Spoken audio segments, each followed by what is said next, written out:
Hello and welcome to the Shack News Chattycast, the podcast that's virtually good. I'm one of your hosts, Steve Watts. I'm your other host, Brian Carr. Steve, today's episode of the Chattycast brought to you by our friends at Audible.com. Get your free audiobook. Do it now. Also a 30-day free trial. Also do it now. www.audibletrial.com/chattycast. Go, go, go! Giving them the hard sell. Every week we pick a big topic, post about it on the Shack News Chatty, and then we talk about it in detail with your comments, fueling the discussion, hence Chattycast. Today's guest, a man bored with our regular reality now that he's been in the virtual one, Asif Khan.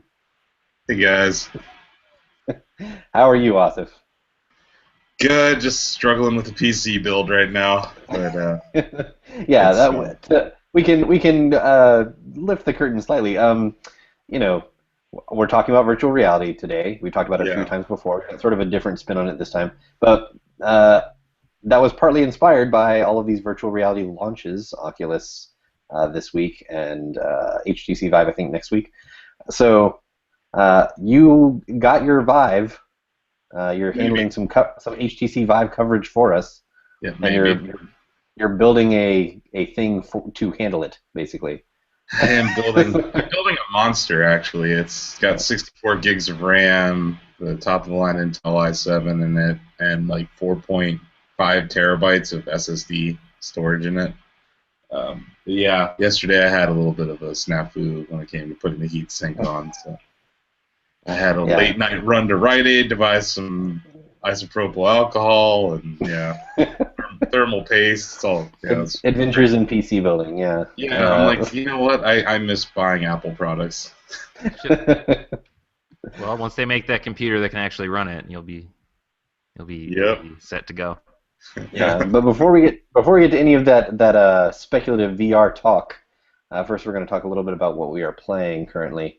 Brian, I'll start with you this week since Asif is sort of our third chair on a more regular basis now. Sure, that's downright decent of you. Brian, what are you up to these days? So, if you've been following the site, and I don't know why you don't, if you don't do it, I have been playing MLB The Show 16 for review. This is my second review on Shack. I'm really excited about it. Yeah, you teased last week that you're going to have something. I did tease it, You're going to have something on the site. So I know. I wasn't sure. Yeah, I wasn't sure if I was allowed to talk about it or not, and you said no, so I said okay. So I've been playing that a lot, and I'm a pretty big fan of the show. I've been a really big supporter of this as not only a sports game, but just as a video game in general. I think they're doing a lot of things that are really, really interesting that can kind of bridge the gap between sports fans and people who like video games but don't necessarily want to get into the sports side of things. And they've really leaned heavier into the RPG mechanics this year, like they did last year, and so they just keep going further and further in that direction, and I think that's a good way to go. What I haven't put in the review, though, was a whole lot about the online, and so we'll be having a complete review, I think Thursday is what we were talking about. Yeah, what we have out now is called a review in progress. Yeah, just because they weren't ready for launch. I mean, they were technically, like they were barely ready. Like an hour before launch, they turned the server. Yeah, because I was waiting because they went up about. Let me think here. They probably went out officially about an hour or two before the embargo lifted. Yeah. So that's not a lot of time. And they ran really well then. I will say yesterday when I was on, the servers kind of melted down. Largely because you had all the launch day traffic, which is probably the problem. So it was really hard to play a lot of the online modes. So I'm going to give another few swings at that and give you some good feedback. I don't think there's a ton that I don't like. I feel pretty comfortable in what I'm going to say about it, but I want to make sure, see if the server situation has become a little bit more stable in the second day of release. But yeah, so look for that. Given the comments on our chatty, it seems like you convinced some people to give it a try. Yeah, which is weird. Including Asif, Yeah, you did. I did buy it. It's still sitting in the plastic. Yeah, I did buy it, and I plan on losing to you as the Cleveland Indians. We should become PSN friends. I don't think we are yet, but we'll fix that. Yeah.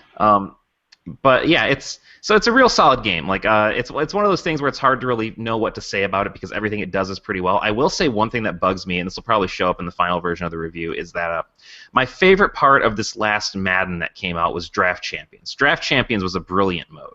Okay, and even you're a skeptic. Osip's a skeptic, but I was really into Draft Champions. It was basically it was basically Hearthstone, but with football players. And I thought, okay, that's this why is a brilliant thing. Yeah, it's like Hearthstone. Yeah, and that's a good idea. Like, that's great. And I was thinking this is something other sports games should do. And lo and behold, the show did it with Battle Royale. The problem is that they took not only the idea of trying to build a team or a deck or whatever from a limited source of options, which is what's fun about that, but they also took the buy-in aspect from Hearthstone. You have to spend 1,500 stubs, and stubs are the in-game currency for the game. Now, you can get that through play. If you play quite a bit, the stub drop rate's a little bit better this year than it has been in the past, but it's still going to take you a while to get 1,500 stubs clean.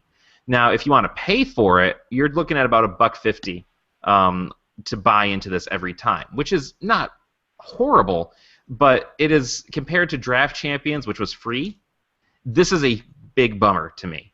I was really hoping that I could play this mode more than just when I had stubs or money to throw at it. I mean, every time you say Draft Champions, I think of Draft Kings. So yeah, not the same thing. Not the same thing. That was really badly thought out on their part, I think. They should have just called it, I don't know, Hearth Down. Hearth Baseball. Yeah. Yeah. Touchstone. So it just occurred to me as you were talking. People who don't know Brian may not know this, but Brian is like insanely into baseball. He was playing center field when I started this call. This is the time of year I get real obnoxious. To give you an idea, and it occurs to me that PSVR pre-orders started this week. Yeah. If they put VR into the show 17. Oh my God. I think we may never see Brian again. So, like I mentioned in the review so far that they put so much love and detail into the stadiums for this game. And, if you look at a lot of the shots and the videos they sent out to, they really show off, like, look at the lighting, and, like, they take you into, like, the bullpen and the dugout and show you, and, like, they've, like, literally got, like, buttons on the phones in the dugout. Stuff that there is no reason to have. They put that stuff in there, and it's so good. And I just wanted a mode, and I don't know, I've dug around in this thing. I cannot find this, and I don't know why there isn't one, but just like a screenshot mode or something where you can take the camera, like, kind of walk it around, unanchor it from any particular angle, and just sort of like go around and look at all the details of the ballparks. Especially now that they put some of like the classic ballparks, like, the Polo Grounds and that sort of thing in there. I'm just like, oh man, how great would that be? And then to do it that mode there was a car series that let you like look around in the cars. Was it Gran Turismo? They had like some cars modeled that's like super high fidelity, and you could like kind of tour them and look around them. You basically feel want like that there's a few of them for stadiums. I do, yeah, and like that would be the thing that would get me to buy PlayStation VR. Like I really, like that's the use case. Nothing else I've seen so far says I have to have this. The show supporting it would be the thing that would get me to buy it. Not just walking around the stadiums, but I mean that game gets pretty intense, right? Like when you're staring down like a 0-2 count and the game's on the line and the controller starts pulsing and you are like sitting really close, like on the edge of the seat, because you're playing online against some jabroni who manages to hit a home run despite the fact he's never hit a home run the rest of the game. That's what happened to me last night. I got smoked on a walk-off home run from a guy who could not hit the entire rest of the game. But just be able to like sit in the player's shoes and see the crowd and hear the noise and all that would be super exciting. I would really be into all of our listeners in SOTY Santa Monica are like, oh shit, we got to write this down. Yeah. San Diego. I actually made that mistake when I was writing the review, then I caught it before I submitted the final one. But it's San Diego. Santa Monica are the God of War team. Yeah, that's right. Which is something I'd be less excited to see in VR. Saying something. It's all, Yeah. I was going to say, I tried out VR Sports for Oculus Touch at GDC, and they had basketball, football. I'd already tried hockey, and then grayed out was a baseball logo. And it sounds like it's probably going to be a home run derby kind of thing. What I'll say is that sports are hard in VR. Yeah. It's not, it's like there's something about being disconnected and looking at a screen and seeing your player having a third-person perspective that makes sports games, I don't know. Maybe it's not easier. It's just that we're programmed to playing games that way now. You know, it's been a third-person perspective, isometric in the case of Madden for a long time. It's weird. Like when you're in VR and you have to literally hold up your hands like this and hike the ball. And then you have to, I saw. I think you're playing Madden, but your camera is like way down on the field. You would not be able to tell who's open. And your hands are not going to be like they're going to be not anchored to you. They're going to be disassociated from you. Like no matter how close they get the fidelity, it's going to be just a little bit off. I was watching some footage of one of the VR football games on the news today, which we'll talk about a little bit later on. They actually had this a lot on the Today Show this morning, and they're showing the holding the ball, and like you're holding your hands up here, which this close to your face, which is kind of like not exactly how you catch a ball. It's close, it's an approximation, but you're going to be leaned back a little bit more, and the perspective just didn't quite feel right. But that's just me watching it on TV. Maybe it's different if I actually put the headset on. No, it felt pretty good. I thought the tracking of the controllers was really good.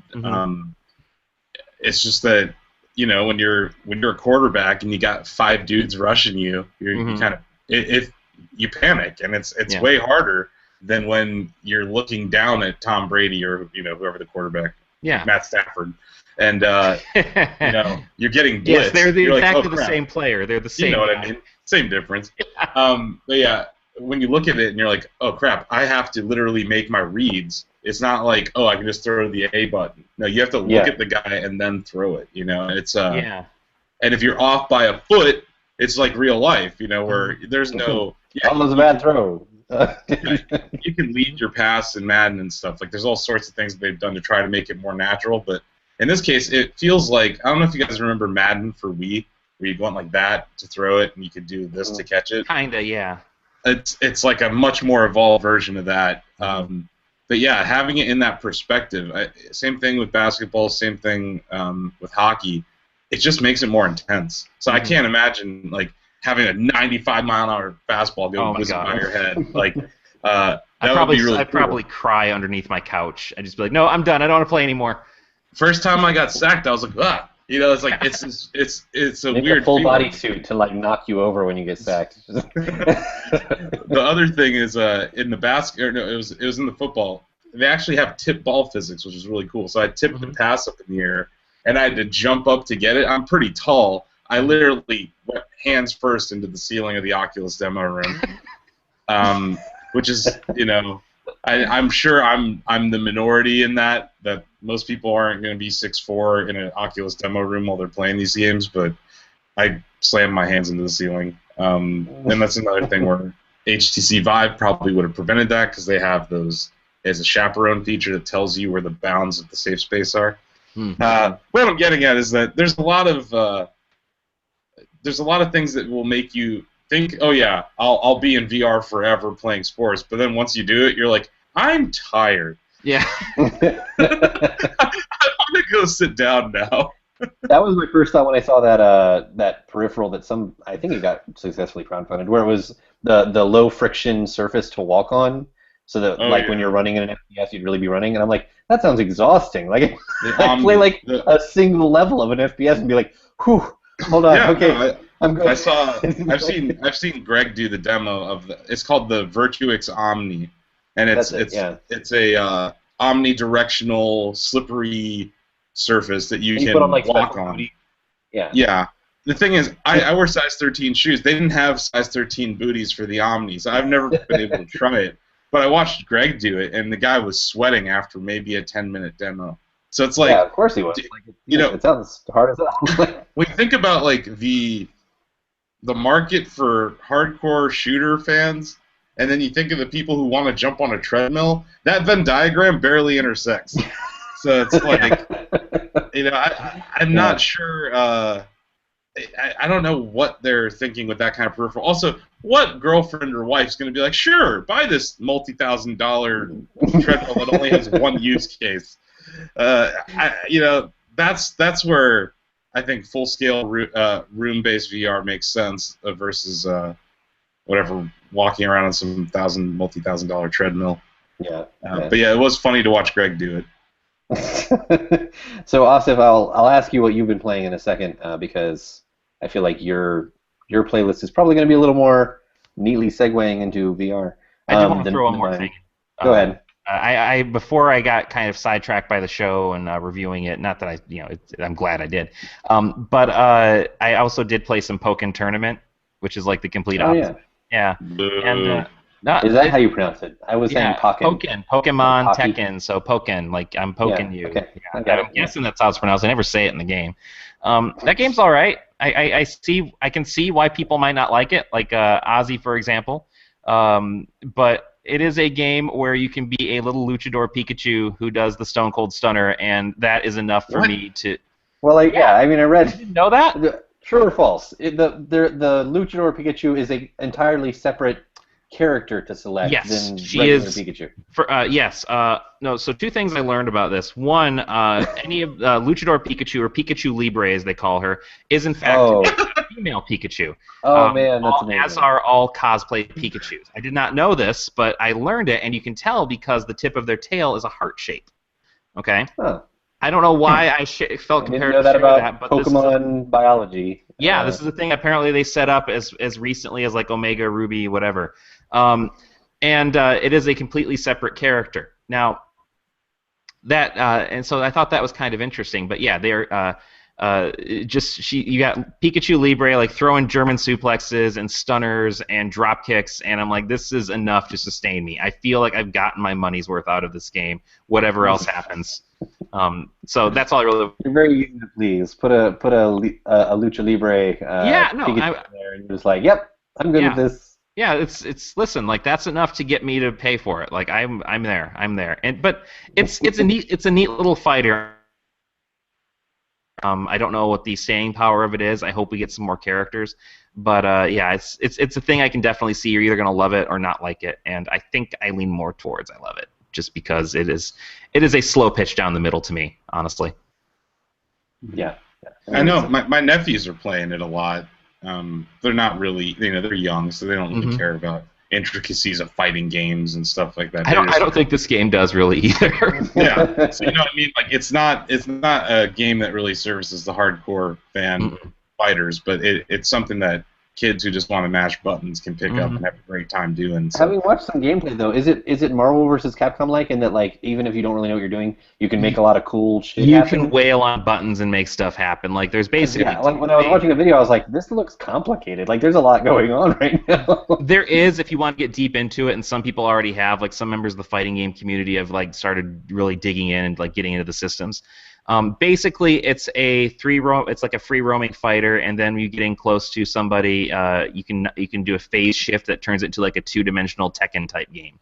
So it plays a bit like Tekken at that point, but you've still got like some special moves. You can call on the support characters. There's a lot happening. It's certainly it's definitely got some interesting ideas. I just think that it needs a little bit more meat to it before I can really say this is truly something special. And also I have to get back into Street Fighter, so I'm trying to see how I'm going to juggle those two. I kind of wonder if it's the kind of thing that gets picked up by the fighting game community, because Ozzy seemed to think that it just didn't have that kind of legs, and he's a fighting aficionado, so I tend to trust his word. But at the same time, I kind of wonder, like, Smash Brothers is not like a great, especially in its first iteration, like not a great designed fighting game. And then they iterated on it, and the community got behind it and sort of like figured out the intricacies and strategies to make it competitive in a way that it wasn't really before. So I kind of wonder if that happens again here, just by the strength of Pokemon driving people to try it. I think I heard that it's going to be at one of the big fighting game tournaments. I don't know if it's going to be at EVO, but I thought I heard that Nintendo actually did. I have to look this up because now I'm curious. So EVO 2016 will have Pokken Tournament as one of the games. So yeah, Nintendo's going to try to get behind this a bit in the fighting game community, and hopefully that'll help pick it up and get some more characters and stuff like that. Good on Nintendo for getting behind Evo. It wasn't that long ago that they were like actually aggressively against Evo. Yeah. They turned their tune pretty quick. Yeah. So you mentioned microtransactions feeling a little weird, and most things that I've been playing I can't actually talk about until I think next week at the earliest. But I can talk about Star Wars Galaxy of Heroes, which is something that I've actually... Let's talk about Star Wars Galaxy of Heroes. Wait. Let me... I'm a big Star Wars fan. And Me too. I've heard Brian's mentioned it enough that I was like, all right. Actually, I've even just had it on my iPad, just sitting there forever and not actually trying it. So I started kind of playing it in as much as you can play that game. I almost always just do auto battle. But the convenient thing is that I can auto battle while also playing Hearthstone on my phone. The inconvenient thing is that it seems like earning even a single character that I actually want will take literally months. Yeah, it takes a while. Literally, it will take months. And so every time I play it, I feel like a little bit dissatisfied. Like, okay, I got my fill or whatever of this weird thing, but I'm almost imperceptibly closer to my goal of getting like Finn or Ray or whatever, and like that's not that satisfying. So it's very much like I come away feeling unsatisfied like every single time. Yeah, you know? it's very much a gacha style game. Like they are trying to get you to really buy in and get random drops and characters and that sort of thing. And honestly, so I was pretty heavy into it for about 3 months. Like like before the Star Wars came out, I think I started playing it, and then I finally deleted it from my phone a couple nights ago, and I just realized, you know what, I can't, like, there's nothing for me to do, because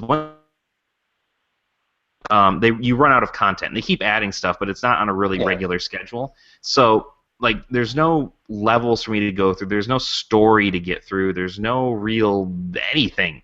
Like it's just basically just on the treadmill, try to get your characters better, get more shards, bump up their star level, and after a while, it's just like there's not much point to any of this, and I just thought like it was taking up a substantial it was taking up substantial enough part of my day where I'm just like I could spend this doing something else. So I broke myself of the habit. For me, like I tend to play mobile game, like phone and iPad games, while putting my baby to sleep. So like that's probably a solid like 30 minutes or whatever every day that I'm just like, I've got nothing else to do. I'm just laying here, you know? And so like that's a good opportunity for that sort of autoplay thing. But people who have played Galaxy of Heroes will understand this before I even start saying it. But people who haven't, this is like my cautionary tale. I got to like the second world and I beat all the places in the second world, which opens up the ability to do them on hard mode. And then I saw like Ray, you have a chance of getting Ray shards. And I had like I think like 60 sim tickets or something like that. And sim tickets mean you just kind of redo a battle without actually redoing the battle. It just instantly gives you the rewards for it. So I was like, all right, I've got like 60 sim tickets. I need 80 Ray shards. I'll just spend all of my sim tickets on that battle and get a lot of Ray shards. So I did it 3 times, and then it was like, you can't do it anymore. Wait 10 hours. What? Why can't I? That's the dumbest thing. Like I want to spend one of your dumb artificial currencies to get a chance at a character that I actually want. But if I only can do it 3 times a day and it requires 80 of them, and even then it's only like maybe from my experience it's maybe like a 1 in 3 chance. So like I can maybe get like 1 per day. Yeah. So that will take like 3 months to get a single character, and that was kind of the pinpointed moment of me being like, this is kind of bullshit. So the closest analog to this was Marvel Future Fight, which longtime listeners and viewers will know I was also pretty hopelessly into. The difference, I think, here is that Future Fight, while still built around this idea of getting random drops and that sort of thing, gives you enough opportunities to at least, if you want to spend money, you can buy a character. Like, it gives you enough opportunities to do that. So if you really want, like, say, Black Widow or something like that, you can get enough crystals to get Black Widow, because they're probably going to put her up in the store, give you enough gems or shards or whatever it is to unlock her. This game doesn't do that. Very occasionally, it will give you a package and say, okay, because like when I first started, it's like $5. We'll give you a level 3 or 4 Count Dooku, this much money, this many crystals, that sort of thing. So I'm like, sure, $5. Why not? I get a guaranteed character that's pretty good. But after that, if you want to buy a character, you have to buy like these $60 packs, these $50 packs, these $100 packs. I got the $100 pack offer where they're like, you're guaranteed to get 1 really good character, and I'm like, are you fucking kidding me? Yeah. And so, $100. And so what it comes down to is all these games are inherently kind of abusive by the nature of their business model, right? It's just that between those two games, Star Wars is less abusive in the ways that Marvel is more abusive, and Marvel is less abusive in the way that Star Wars is more abusive. So really, they're all a tremendous waste of time. So one's like Ike Turner, the other's like Bobby Brown. I think I complained to you the night the day after. Not the analogy I would use, but okay. You're talking about them being abusive. So they're both beating people. Point is, I just want to mention one thing. Disney is notorious for this. Mm-hmm. Their free-to-play games, I can't remember what it was. Or jewels. So they had to buy jewels because, you tell a kid that they can't play for 10 hours and watch them cry. Mm-hmm. It's like, it's bad. I just think that it's not just Star Wars Galaxy of Heroes. And that Marvel game you mentioned. It's every Disney property that they're bringing to iOS as a free-to-play game has this weird free-to-play hook to it that it's I don't like it. And that's why I played Galaxy of Heroes for literally 3 days, and I had that experience, Steve, where it's like you have to wait 10 hours. I was like, well, screw this. I don't have to wait to play WWE card. How about I wait forever because I've never played you again? Yeah, exactly. I'm like, oh, okay, that's fine. Good day, sir. And that was it. I played that game for 3 days, and that was it for me. And there's still a daily chatty thread about Galaxy of Heroes. There's still people that are hopelessly addicted to that game. I feel bad. I mean, it's got those addictive hooks. It's built like a Vegas slot machine. Mm-hmm. The thing that I said to Brian, I think the day after I started playing, was this game has too many currencies. I'm actually very confused about about the 5 different kinds of things you can use to buy things. Mm-hmm. And I think my comparison was, why can't you be more like Hearthstone, which has exactly one fake currency, a single one, gold. That's all you. And what about dust though? What about dust gold. You can earn gold, or you can pay real money. Those are your options. It just seems so much more consumer friendly, and it's a really successful game. So it feels like more developers should be copying that.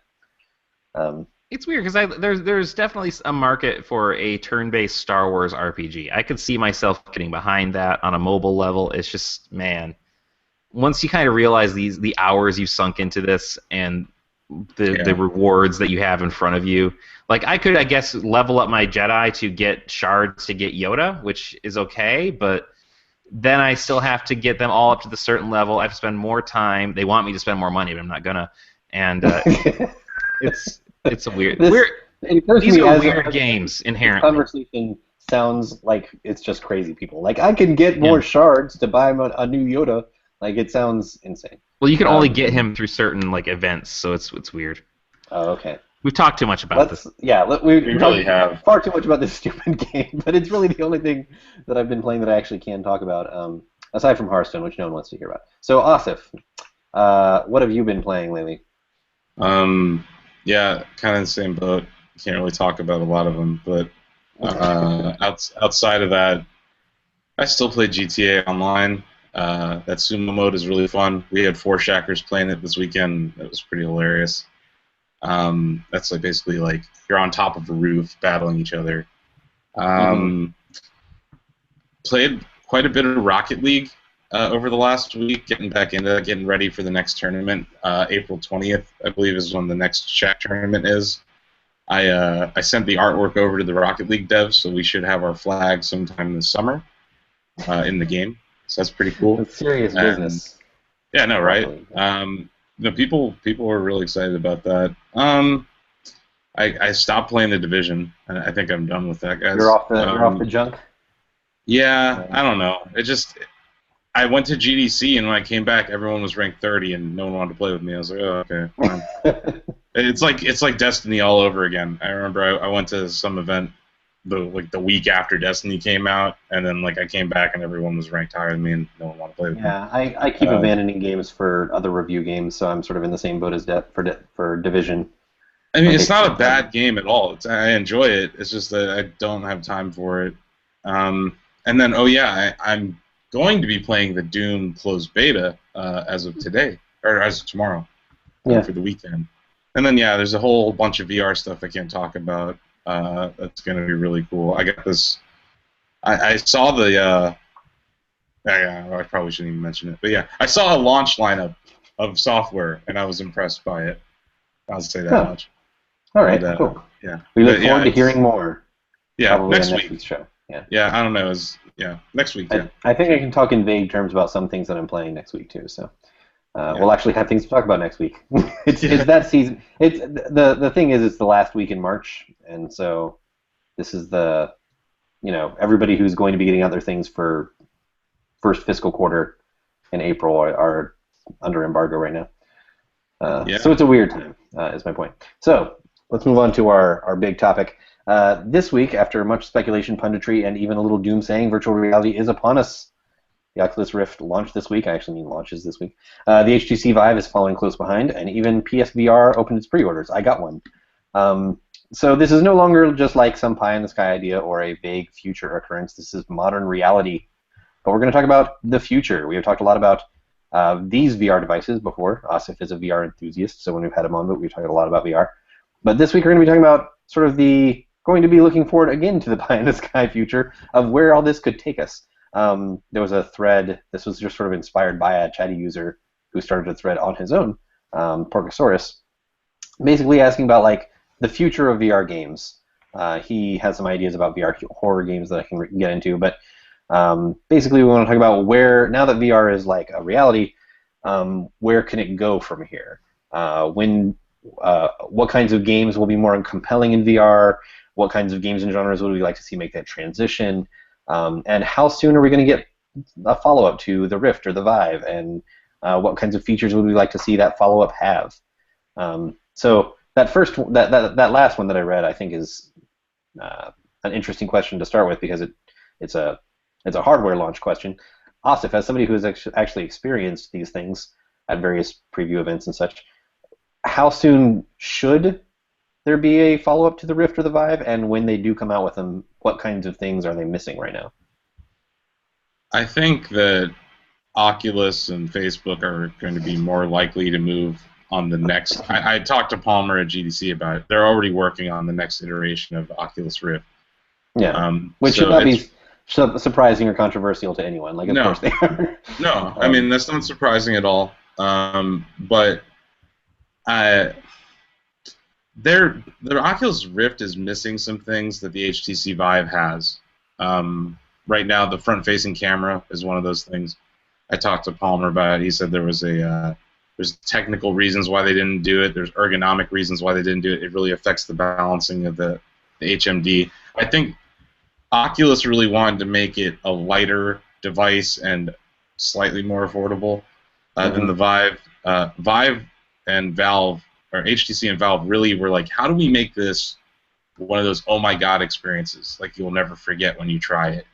And right now, and this is my opinion as of today, HTC Vive is a better buy than Oculus for a number of reasons. The sensors are better, and the front-facing camera is very useful. When you're in VR and you can't see the real world, being able to push a button that shows you what's right in front of you is great.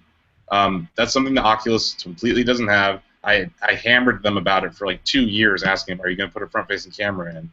And they didn't. So here we are, where the Vive has features that the Rift doesn't. So right there, that's what I think they can do with Rift 2. The problem that I think they're falling into now with Rift is that if they're married to their sensor technology and those controllers, the Oculus Touch controllers are married to those sensors, those are not as good as the Vive sensors. There is the reason that you have to have two Oculus sensors on either side of you is there's occlusion. So if you're facing away from the sensor, your body blocks the controls, so they're not detected. That's not really as much of an issue with the Lighthouse systems.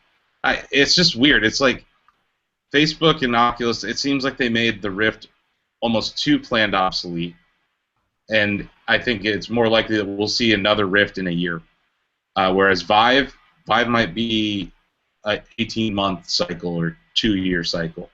But I think it'll really be a function of how well these things sell, and also, I think the inventory management on both companies is going to be kind of just-in-time manufacturing. There's not going to be warehouses sitting full of Oculus Rifts. I think if you look at how poorly they're doing this launch with barely delivering any to the pre-order people. It's like I don't think that you're going to see this. We got to wait so we can get rid of our inventory before we launch the new one. I think Oculus will rush one out the door, especially if they see Vive eating their lunch. Whereas HTC can't really afford to iterate as fast. So hopefully this device sells well where they can finance a second generation, but it's like very different answers for both companies. I think it's very likely we'll see an Oculus Rift 2.0 a year or 18 months from now. Vive, I'm not sure. But yeah. So let's move on to that's sort of the hardware thing, which I basically left up to Austin because I have no particular insights about it. But let's move on to the sort of wild speculation of what kinds of games would do well on VR. Porcosaurus actually had some cool examples. He said he's excited about VR horror games, not typical ones we already have, more like slow burners. And this is a very creepy example that he points out. A horror game I'd love to see is one inside a World War II sub, or one where you are driving a car through the desert at night. You see old motels on the route, shady gas station, hitchhikers, cool shit on the radio. Could be neat. So he's basically saying the horror would come from the environment. Like the environment itself would be creepy, and since you're in it and through VR, it's that much more affecting, you know. And I thought that was a really cool idea, rather than having a monster jump out at you. It's more like if you were exploring the world of Rapture in BioShock, even if there weren't splicers jumping out at you, if you just like explored that world and they had a lot of set dressing of like how creepy that place is, that would be scary in a different way. So yeah, Brian, I think you enjoy horror things. Do I enjoy horror things? You watch more horror movies than I do, that's for sure. Yeah, but I'm not really a horror guy. Like, that's my wife making the call. She likes horror movies. She's forcing it on you? All right. No, it ain't my scene. I tried this demo at GDC called the Brookhaven Experiment, and I talked about it last week where I was having PTSD from it, where I shot a guy in the head. It was zombies coming at you from all angles.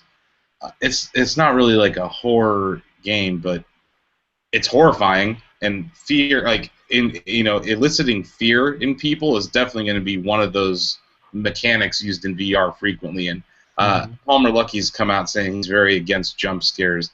I was gonna say, like, I'm just waiting for the first headline that someone has a heart attack while in VR, or someone the Paranormal Activity demo. I saw a girl rip off the HTC Vive, throw it on the ground, and run away at the end of it. So like, I don't know if horror is really gonna be that thing that's gonna make people want the device. It's not. To me, it's the least interesting thing. I'm like, okay, I'm with Brian. I'm not really a horror guy to begin with, but I don't like jump scares. I think they're kind of cheap, especially in VR. Alien Isolation, though, that demo at E3 a couple years ago was fantastic. I think that's a great. I think survival games are almost going to be better in VR than horror games. And if you want to put a survival game in the setting of a horror environment, that's great. Yeah. It's just that cheap jump scare kind of things I don't think are going to be the killer app. And I think, go ahead. I was just going to say, but they're going to make a lot of them because, and this is what's important, they're making a lot of them now on other platforms because they YouTube so well. Like the Let's Play, the streamers, PewDiePie basically built his reputation on screaming at video games. So there's going to be a definite market for that on YouTube. So I definitely expect to see a lot of it.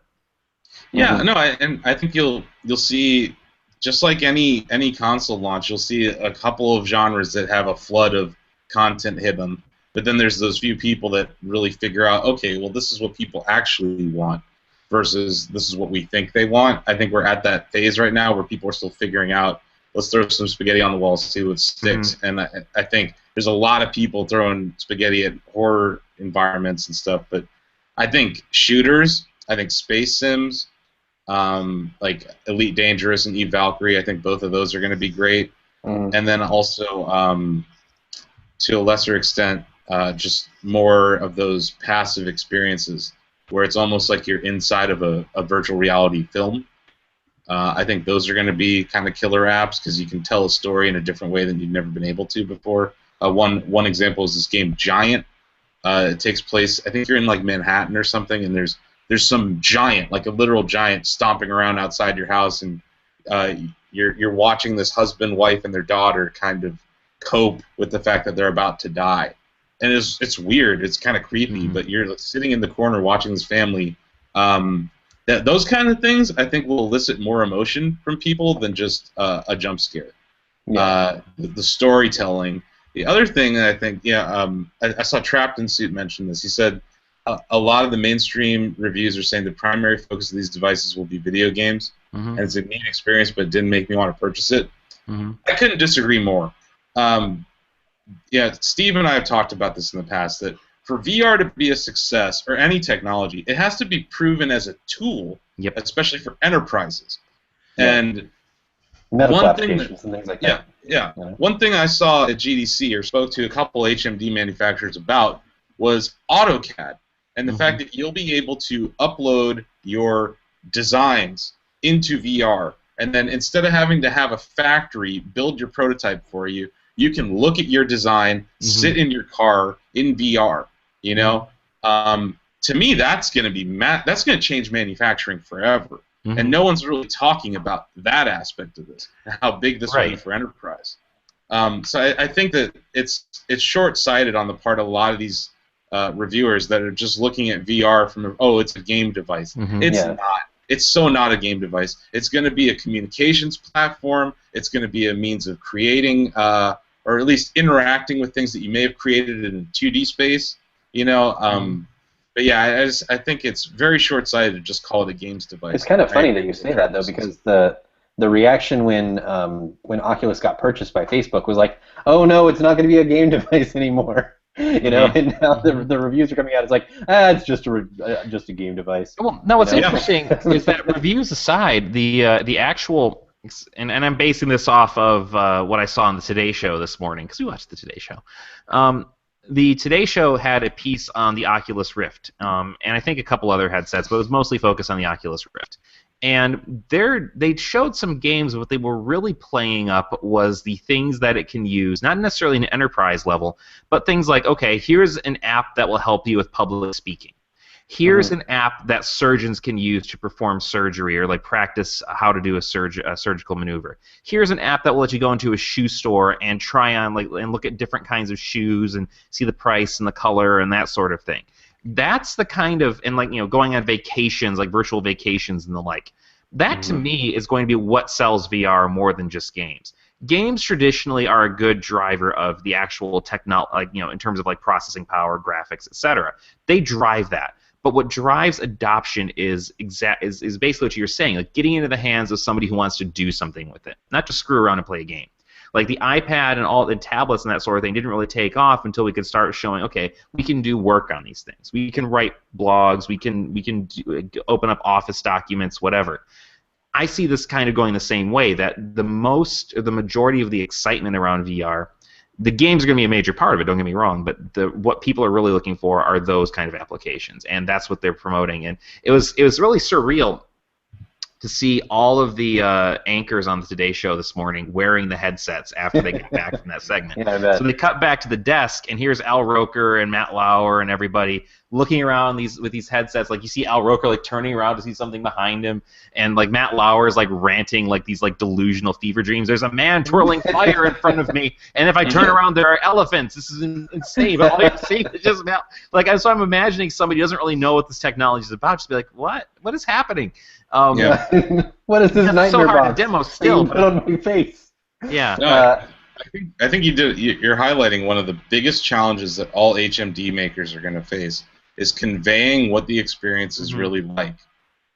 You can't. I didn't see that, but even watching a Let's Play, you're not going to get the experience of the person that's in the head-mounted display. The person that has that on their face, they are immersed in something.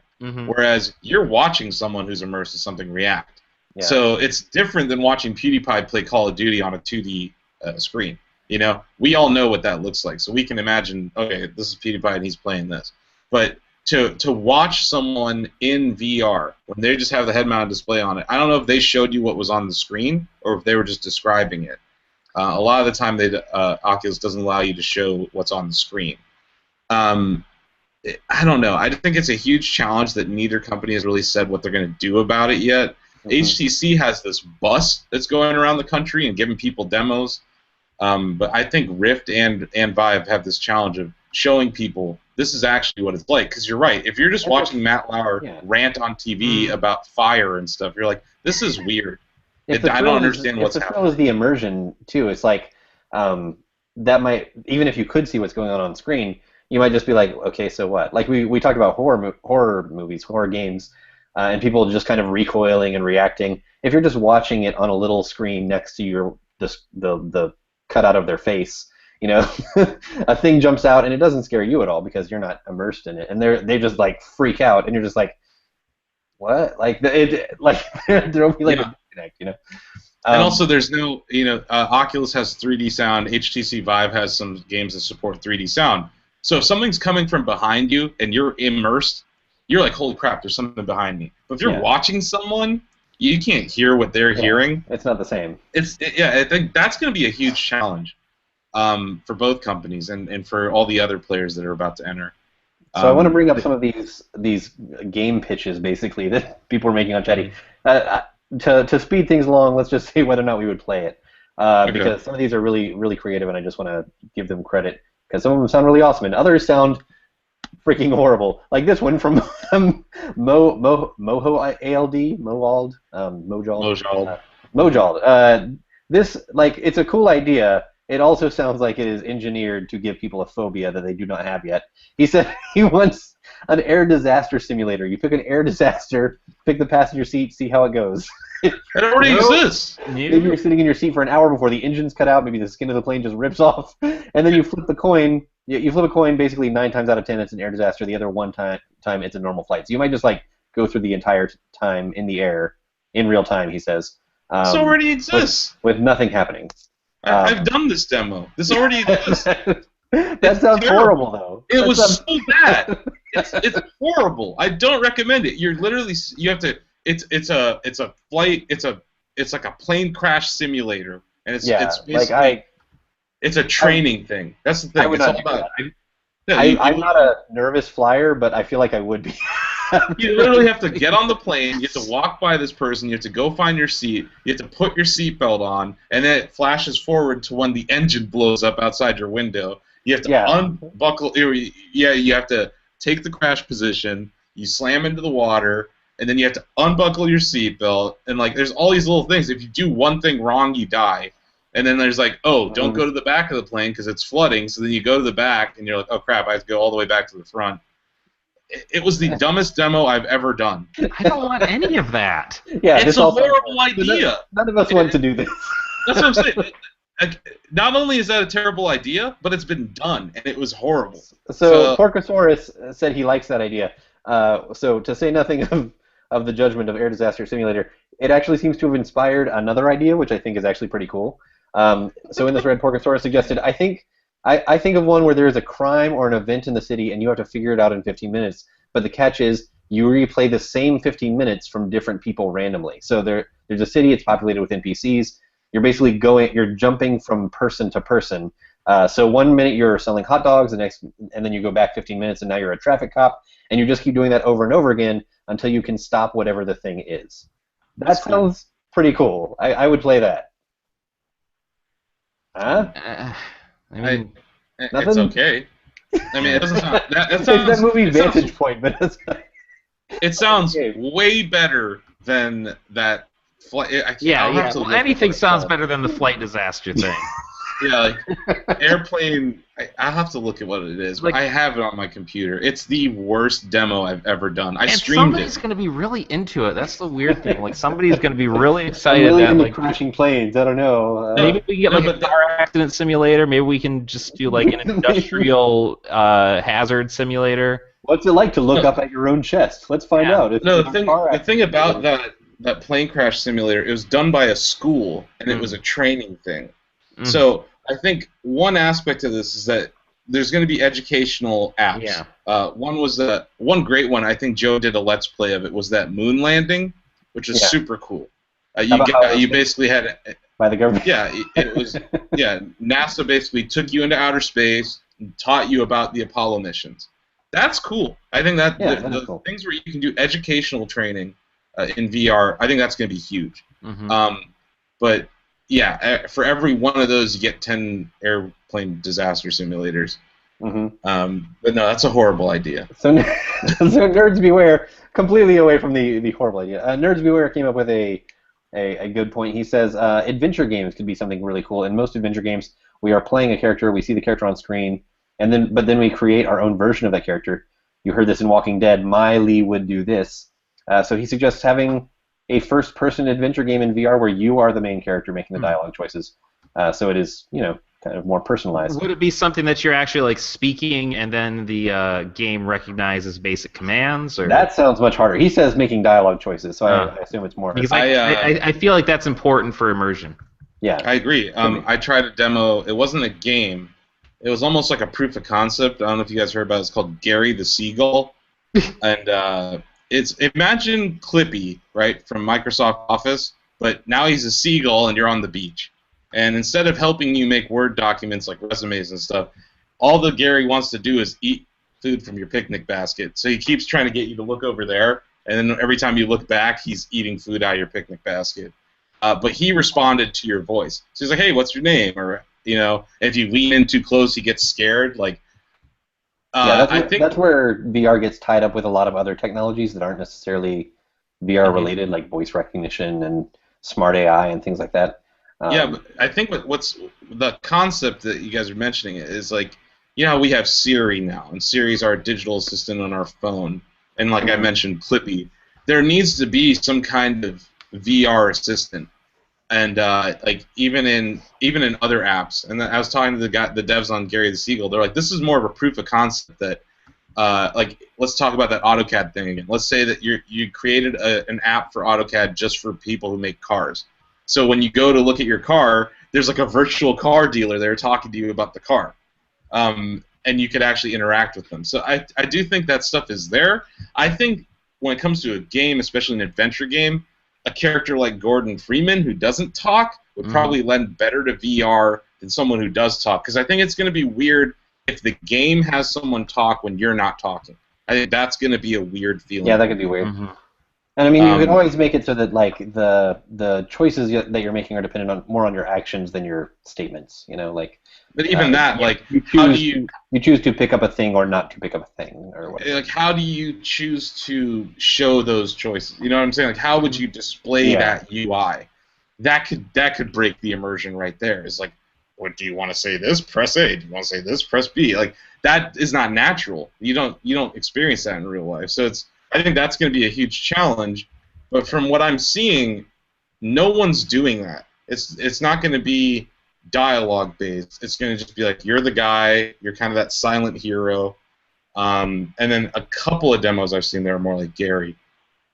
The other thing is that I think we'll see voice in multiplayer VR more than we will in single player. But when it goes to going back to adventure games, what we're seeing is third-person perspective VR games like Lucky's Tale, Edge of Nowhere, Chronos, that are pretty cool. You're removing that whole concept of having a camera stick, right? Because your head is now the camera stick.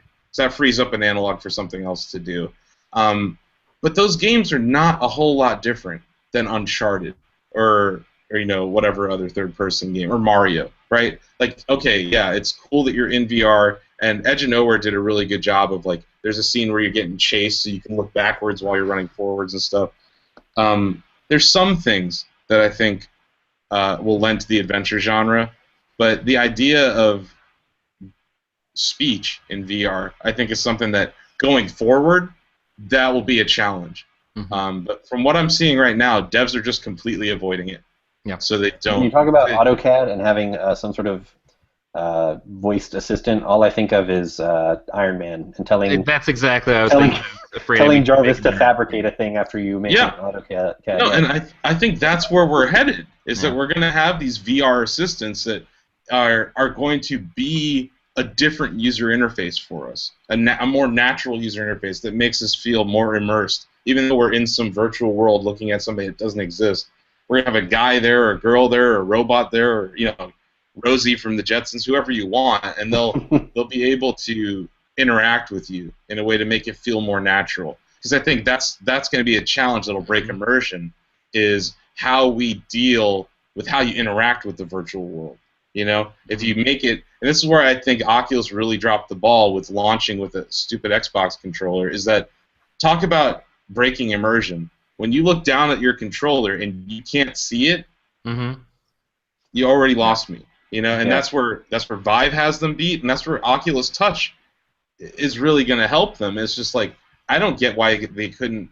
I understand why they pushed launch to now, but it's not an apples-to-apples comparison right now between Rift and Vive for that reason. I think come E3, we'll have a very good apples-to-apples comparison. But I don't understand why they had to rush it out without touch. I think it's a huge mistake for them, because right now, Vive is the better buy.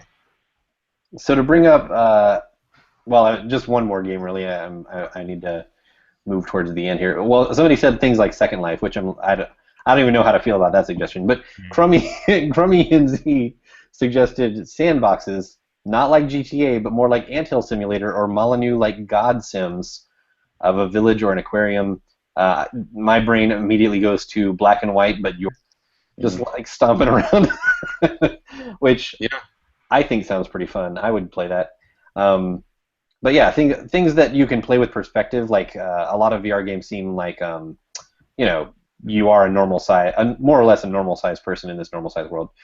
Something like a God game could actually really play with perspective, where you're huge compared to the world, or you're tiny. You know, you could be an ant and you're tiny compared to the world, kind of thing. Do you guys remember the game Populous for SNES? Yes. Yeah. I would play the hell out of a Populous for VR. Populus Rift, yeah. Yeah, Populous Rift. There you go.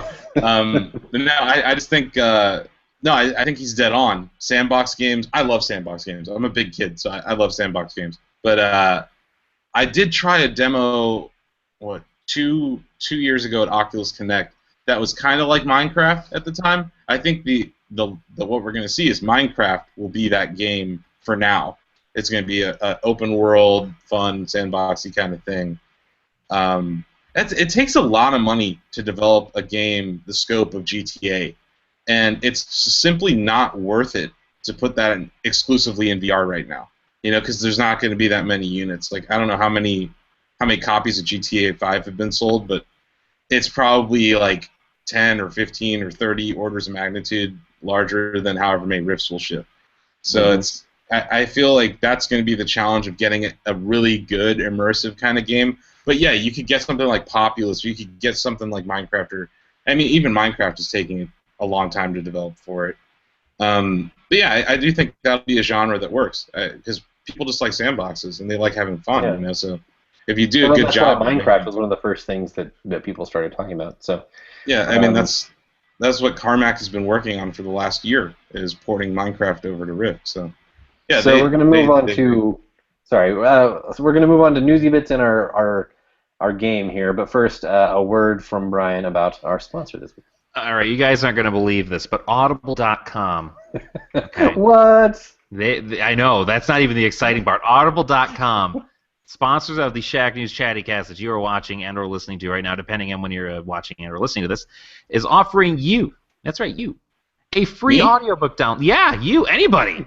A free audiobook download. Yeah, so our one listener named Paul will be like, what the? And a free 30-day trial to check out their service. Lots of great books on there. You can get some books on games, some books on tech, some books on baseball, all kinds of different topics. All you got to do to get your book and your free trial is you can see 150,000 different books, guys. It's pretty outstanding. Go to audibletrial.com/chattycast. That's it. audibletrial.com/chattycast. It rolls right into your Amazon subscription, right? Just do it. Support the show. audibletrial.com/chattycast. I like how you plugged books about baseball in there. So anyway, I'm just going to hit one quick newsy bit here. Mass Effect Andromeda, there was a poll or survey, I guess, that leaked today that sort of implies that it could revolve around colonialism, basically. You're pushing into uncharted space and finding indigenous aliens. That sounds like real tricky ground for a game to tackle. On the other hand, sci-fi games are generally, best when they are metaphors for real life things that have happened or are happening. So, how much do we trust BioWare to do that concept right, Brian? So, BioWare, to their credit, is a company that has done very well talking about the experiences and giving voice to people who are traditionally marginalized. Having said that, this concept can go sideways very quickly, and the idea of the player as an encroaching force on an indigenous population is something that, if I were the series producer or the person running Mass Effect, I would not have gone this way. I mean, especially given that you're the hero, and so they're going to need to find some way to make you heroic within this context, And I mean, I'm not totally up on my Mass Effect lore. It's been years since I've read a codec or whatever, but my understanding was that the backstory of the humans' discovery of space was like they kind of accidentally stumbled into the rest of the universe society, like all these alien races that had already met and kind of had their own culture already working, and then humans kind of like stumbled in there, and then it's kicked off a war, So this almost seems like it contradicts that to me, because it sounds like they're just encountering aliens that aren't necessarily part of the Citadel and just are hostile in some way. So I don't know exactly how they fit that in with the lore anyway. No, it's I don't know. Like, I think that if there's a company I trust to try to do this okay, BioWare's towards the top of the list, but that assumes I really trust anybody to do it okay. Like, to me, that narrative only works if it's from the perspective of the people who are being encroached upon. It is very hard to do, and the idea of space exploration, going out and that sort of thing. Star Trek, for example, has handled this pretty well. It's handled the question of like, what does it mean when a more technologically advanced, enterprise, not really, no pun intended, comes into contact with like civilizations that might not necessarily want to be in contact with them and that sort of thing. And so that's the model I would follow, but I don't think this, because it's a video game, I'm not sure how well it's going to lend itself to that. So this is kind of like I'm trying to think of how you could do it right. And the only solution that I came up with is if your character sympathizes with the aliens at some point and sort of switches sides. Yeah. But then at that point, you're the white savior. So like, not to go too deep into politics or sociology, but like that presents its own problems. Like, and it's a pretty played out narrative to begin with. Like, like, above all else, this is a story we've seen a million times, and it doesn't get any better the millionth time we tell it. Like, Avatar is basically The Last Samurai, is basically Ferngully, is basically Dances with Wolves, is basically so on and so forth, right? They're all fundamentally the same thing, and unless you're a crazy person, none of those are your favorite movie. But I love Ferngully. Do you really? All right. No, I'm kidding. I don't think I've ever even seen Ferngully. I did when I was a kid. I probably liked it back then, but also, if it wasn't that bad. Yeah, it was fine. I imagine. No, also, are you a Mass Effect guy? I don't actually know if you're a Mass Effect player. I'm not. It's a great game. I don't know. Not your thing. I was busy playing Gears. I was playing Gears of War when everyone was playing which is all about aliens coming and invading us. That's the thing. Actually, I think wasn't the plot. No, we drilled down and discovered their lair or whatever. Yeah, I think we colonized Sarah because we're humans. Oh, okay. Sarah, so I don't know. We're getting into Gears lore. Let's just avoid it. Okay, let's move on. That story was written by Jerry Bruckheimer. Let's move on to Beat the Doc, the part of the show in which I pit Brian and our guest, or Austin, against each other. Today's game is called Anagrams. No, I'm kidding. It's called... Today's game is called Virtual Films. We know sci-fi movies tend to inspire real-life technology, so we're going to talk a little bit about how virtual reality has been portrayed in movies. I'm going to name a tagline of a movie that has some element of simulated reality, not necessarily virtual reality, but simulated reality, and you give me the title. So I'm going to do tagline first. Okay. If no one can do it, I'm going to start naming the director and lead actors, and if you can name it, then you get half credit. This is a buzz-in situation. This is a buzz-in situation, yes. Okay. So, number one, you think you know the story. You think you know the story. A lot of taglines are incredibly generic, by the way. Yeah, right? That could be anything. All right, so nobody. Directed by Drew Goddard, starring Chris Hemsworth, Anna Hutchins. Buzz. Brian. That would be Cabin in the Woods. Cabin in the Woods. That is correct. Which wasn't technically virtual reality. Those monsters were very real. Well, okay. yeah, I said or simulated reality. Okay, that's right. what threw me. Yeah. Also, the fact that it's an incredibly generic tagline. So I got half a point. It is. I mean, most of these, I'm going to be honest, are incredibly generic. Number 2, get ready for the ride of your life. Get ready for the ride of your life. Nothing? All right. Directed by Paul Verhoeven, starring Arnold Schwarzenegger and Michael Ironside. Oh my God, really? I thought Arnold Schwarzenegger would be such a giveaway. Oh, okay. I'll take a guess at this. Okay. Was there a version of Terminal Man with him? No. Okay. Wait, get ready for Arnold Schwarzenegger. Who directed it? Paul Verhoeven. And that's what throws me because I thought I knew most of his movies. Is it How Stella Got Her Groove Back? Yes, you're right. It is House. No, it's not. It's Total Recall.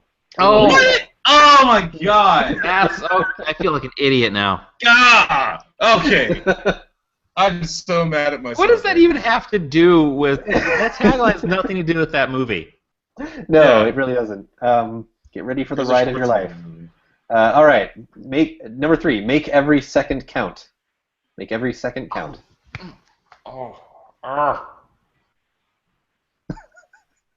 This is like on the tip of my tongue, and this I can't is a good remember. game. I like this one. Maybe if I start naming director and actors, you'll get it for half credit. Directed by Duncan Jones. Okay, I got it. Buzz. Ryan. It's got Jake Gyllenhaal in it, right? Yep. Okay, is it called Time Code? No, it's not called Time Code. No. Wait, Awesome. Do you have a guess? Donnie Darko? Brian may or may not have given you part of the answer. No, it's Source Code. Source code. Oh. Man, movie trivia. Yeah. Oh my God. I was gonna guess How Stella Got Her Groove Back again. This next one is one word. There are no spaces in this tagline, even though I'm going to be saying several words. That was the style of the tagline. I don't know why. So, okay. Love, hate, dreams, life, work, play, friendship, sex. Don't make me do that again. Demolition Man? No, I'm sorry. It is not Demolition Man. That's a good guess, though. Yeah. Yeah, why not? Taco Bell would have been at the end of that. Directed by Cameron Crowe, starring Tom Cruise and Penelope Cruz. Oh, is it Vanilla Sky? It is Vanilla Sky. I didn't know that was a virtual reality movie. It is a simulated reality movie. Is That's it? Sort of Is it really? Simulated. Yeah. There's sort of a twist at the end that I don't entirely clearly remember, but something Tom Cruise was reliving something through his memories. All right. Number 5, plan your escape. Plan your escape. Huh? Nothing? These are terrible clues. It's almost as bad as anagrams. Don't be silly. Nothing's as bad as anagrams. Directed by Michael Bay, starring Ewan McGregor. Oh. Asif. What? I thought that was Asif buzzing in. No, that was me. Dr. That was James. me, like doing this weird like clap point thing. Yes. It's The Island. The Island. Yes. Which I don't. Again, I don't know that. Is that really a virtual reality movie? I don't think. Did you watch any of these movies? Hold on. Where's Matrix? Simulated reality, man. I've not necessarily seen all of them. I think I've seen most of them. I've seen they're 3 clones. out of the. On the island, they're clones. They claim there was an element of simulated reality. There is not. Not that I remember. Anyway, number 6. This one is pretty much impossible. You're not going to get it. So I'll just rush through it. You can go there even though it doesn't exist. This is apparently a cult classic that I've never even heard of. You can go there even though it doesn't exist. Okay. No. Directed by Joseph Rusnak, starring Craig Bierko and Vincent D'Onofrio. Is it all right. It's called The 13th Floor. Oh, I actually saw that. Oh wow.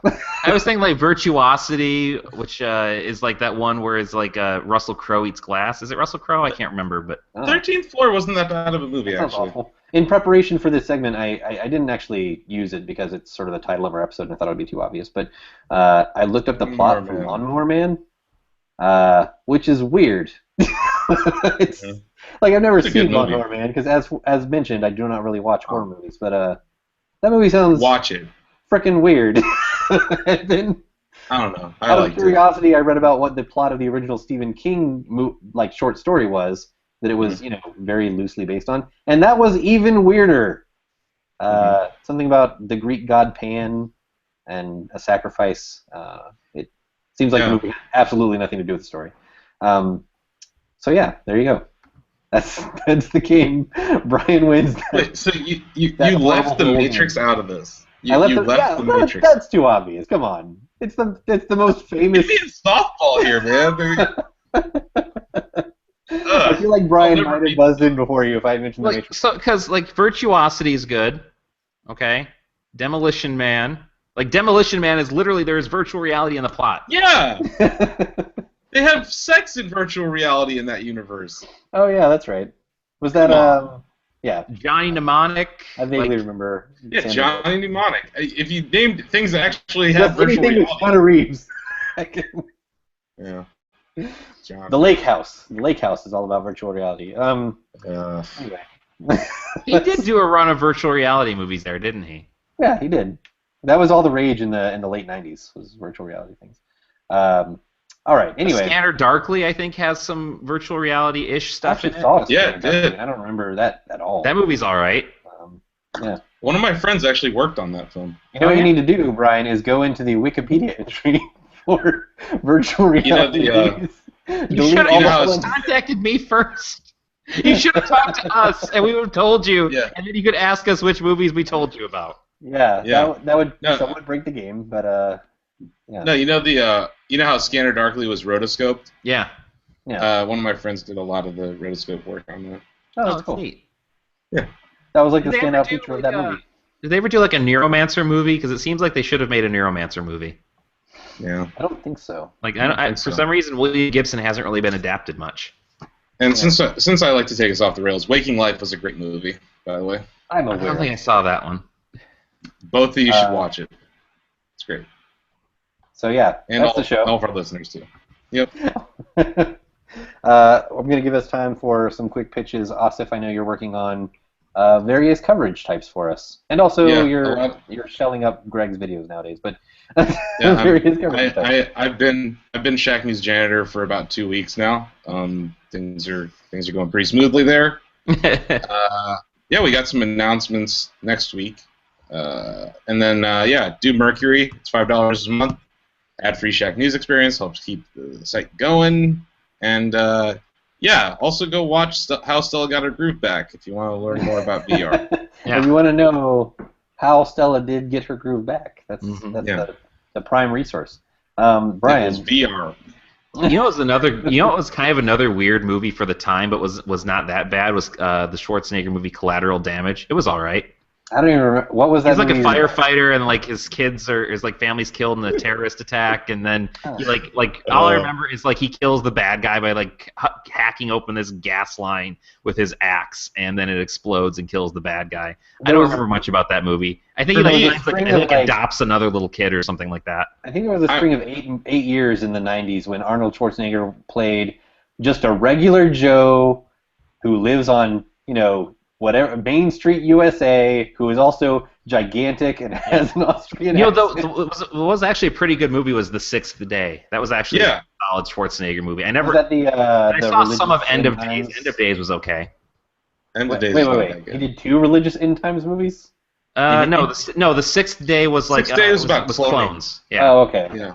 Yeah. There's some pretty funny gags because the bad guys are clones that he keeps killing. And so they have like these jokes about how like they're complaining that their neck hurts. He's like, "You've been cloned before, knock it off." Like it's just dumb stuff like that. And there's like one of the worst one-liners maybe ever in an Arnold Schwarzenegger movie is in that movie. That's the canonical, or I don't know if it's canonical. I think it was a deleted scene, but the explanation for why the Terminator has an Austrian accent was there was some deleted scene where they dubbed in some, crazy, weird-sounding, high-pitched voice, and one of the scientists is like, "We need to do something about that voice," and you hear this scientist dubbed with Arnold Schwarzenegger's voice saying, "We can fix it," and so that was their explanation. All right. I just the thing I love about Schwarzenegger movies is that they usually say the name of the movie in them, like somewhere during the movie. It's like they'll say Total Recall, And they'll say they turn to the camera and wink. Yeah, I love how cheesy that is. Yeah. But, I will say, though, it's pretty sad that I remembered those things from Collateral Damage, but I could not tell you much about Batman versus Superman. And I watched it Saturday. I'm not a going little to recent. movie. Anyway. I'm over Batman it. punch I'm over Superman it. at any point? What's that? Does Superman punch Batman, or Yeah. does Batman punch Superman? Yeah. Because that's That's what it. people are That's all I thumping down remember. there. And then They're Wonder Woman 11 shows bucks up, for. and it's pretty cool for like 5 minutes, and then it's just back to the other stuff. Guys, I'm over comic book movies. I'm going to just let you know that right now. Okay. That's fair. That's a legitimate reaction. This is me washing my hands of the comic book movies. Right there. You're not wrong, Done. but I'm still going to watch Civil War. I'm going to watch Civil War, but they're leaving out one of the best story arcs of the whole thing. The thing that would matter most, the whole, Cap. The reason Cap is rising up is not because they're coming after him. It's because he's defending like mutants and stuff. Yeah. They left that whole part out of it. Mm-hmm. Yep. Well, I think that's a because they pretty can't big use mistake. them, but Yeah, they can't use the mutants. I understand.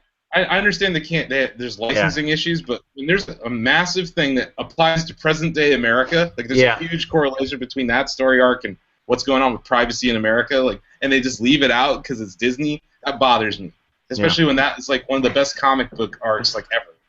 The trailers did the first trailer especially did make it seem like he just basically flipped out on the government because they were trying to come after his friend, who probably committed like multiple murders. Yeah. Wait, I think we should probably wrap the show up at some Yeah, we point. probably should. This is all the kind of talk that usually goes off after we cut the mic. If you want to, like, we still doing plugs? Yes, we are doing plugs. Yeah, Okay, off track. Brian, you have plugs. Shaq News. I have a thing on Shaq News. Go read my review of MLB The Show. But if you're listening on this on the podcast, we'll probably have the final score up by that point. I don't know what it's going to be, but it's probably going to be good. I don't really see anything major that would say don't get this game. The other thing is I actually appeared on a different podcast.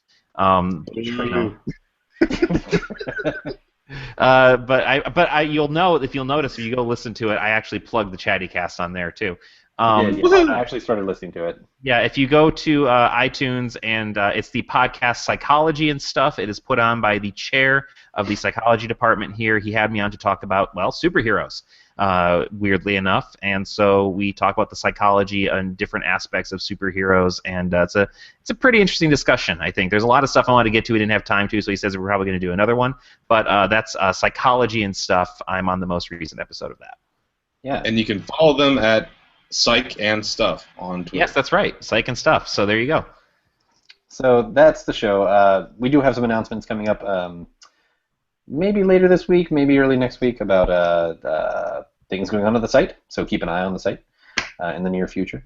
And other than that, I think that's just about it. So the cavalry's coming. Yeah.